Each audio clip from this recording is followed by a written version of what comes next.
So you finished Final Fantasy Tactics. Not just finished, you survived it. You watched Ramza vanish into legend, you grinded jobs until 3 a.m., and you whispered CT math in your sleep. And now every other game feels like a watered down potion. Let's fix that. Here are 8 games that actually scratch that Ivalice itch, emotionally, mechanically, and spiritually. The crown jewel of fantasy tactical RPGs returns. Tactics Ogre Reborn. First up, the one that started it all, Tactics Ogre Reborn. It's Final Fantasy Tactics' older, moodier brother from the same creator, same political gut punches, same do you really want to move there grid combat. This game taught me how to regret. Not in a bad way, in a my choices echo through time kind of way. I once made a story decision that got a character executed 4 hours later, I reloaded, I regretted nothing. That's the kind of weight that this game carries. If you want that raw strategy without the nostalgia filters, this is it. But maybe you want something smoother.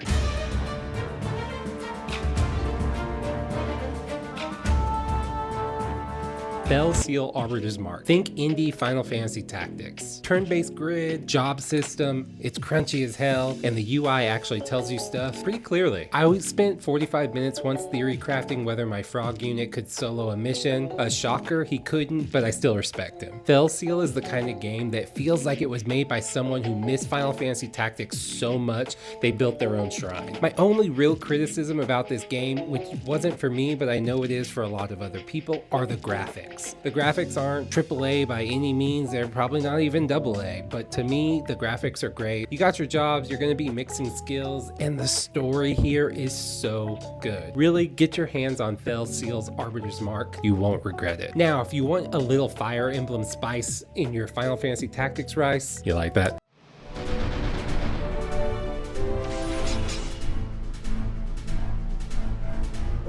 Symphony of War. This one sneaks up on you. You build entire squads, not just units. You can stack a healer behind the front line and suddenly you're thinking like a general, not just a player. I got emotionally attached to a squad I built around a spearman named Glenn. He died from a crit to a Riven Rider, and I actually paused the game and stared at the screen for like a minute. Rip Glenn. It feels less chess and more war. And honestly, this was a game that I could not put down once I really got into it. It has an amazing cast of characters and an amazing story. Those special characters throughout the story, you can use pretty much as generals in their little squads, or even stack them up in squads together. You can make really overpowered squads that can just blast through, or you can spread out your power throughout and make battles a little more easier because everybody can survive. Symphony of War is such a good game. Speaking of war, let's all agree to meet back at the monastery exactly 5 years from today. Like a class reunion? You will come, won't you? Fire Emblem 3 Houses, Engage, take your pick. There's dating, there's death, there's drama. Fire Emblem is what happens when a JRPG grows up and joins the drama club, then gets nominated for Best Ensemble. Fire Emblem 3 Houses has one of my favorite cast of characters in a tactics RPG. I loved that game. I loved the crossover stories. It was really good. My first time playing 3 Houses, I didn't know choices locked routes. So when I picked Edelgard, I had no idea I was going to end up this rebel. By the end, I was emotionally exhausted and weirdly loyal to her. The other 2 main characters in 3 Houses are really good. They're both 2 incredible pillars on their own. Fire Emblem Engage, the combat was so smooth and nice. I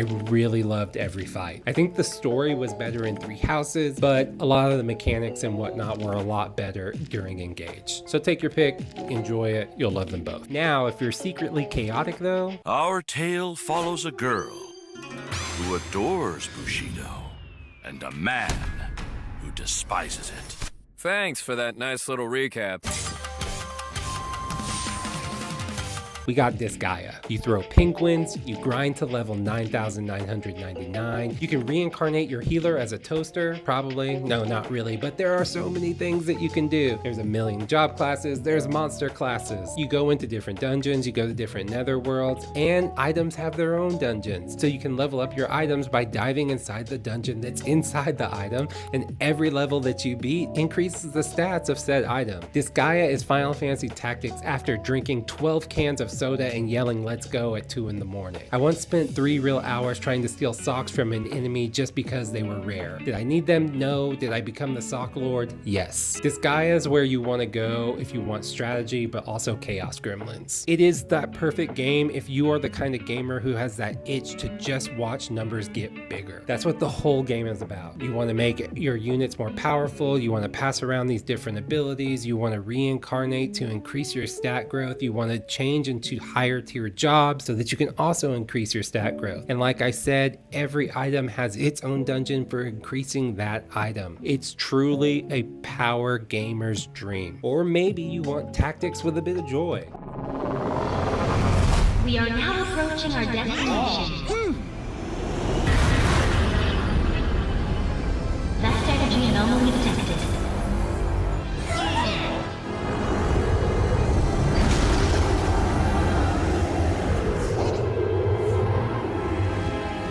That brings me to Mario plus Rabbids. Listen, I know, but it's secretly a brilliant XCOM meets Mario hybrid. It's really, really cool. Clean mechanics, surprising depth, silly vibes, no heartbreak, just hitboxes and happiness. The moment I got Luigi with a sniper and watched him slide tackle a Goomba, then snipe from across the map, I knew this game was way smarter than it looked. It's joy disguised as tactics. Feeling indecisive?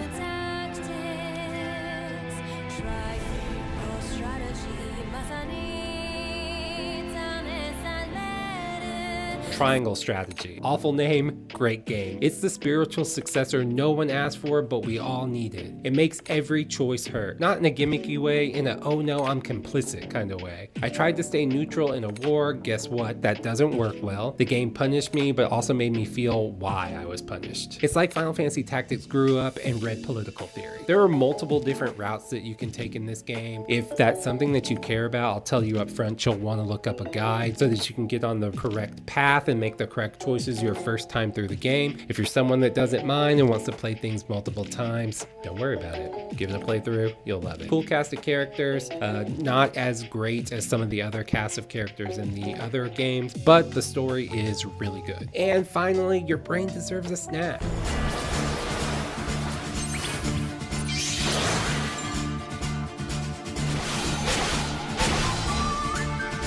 Fate Tactics is just that snack. It's colorful, it's cute, and it still demands your brain cells. It strips away menus, keeps the magic, a tight little tactics gym. Fate Tactics is like a Saturday morning cartoon, and Final Fantasy Tactics had a baby that still made you think. And then that brings us to a palate cleanser.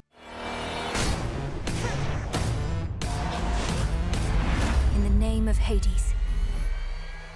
And that palate cleanser is Hades 2, because after all that plotting and planning and permadeath, sometimes you just want to punch a god in the face. And you should. I boot up Hades when I need to feel powerful without calculating turn order. It's fast, it's furious, just crunchy enough to keep your brain happy. It is a roguelike game, it is very different than everything on this list, but I tried to throw something at you that's going to give you a good palate cleanser, but still have some of the same important beats that these other games have, including cast of characters and story. Hades 1, incredible story. Hades 2, I'm still working my way through and I'm feeling the exact same way. So I think it's a perfect palate cleanser for when the other games just aren't hitting, because Final Fantasy Tactics has sucked the joy away from those. That's the list, nerds. From gritty grid battles to chaotic crit builds, there is a life after Ivalice. Just maybe don't try to calculate CT in your real life. Remember, you matter, nerds, and I'll talk to you later.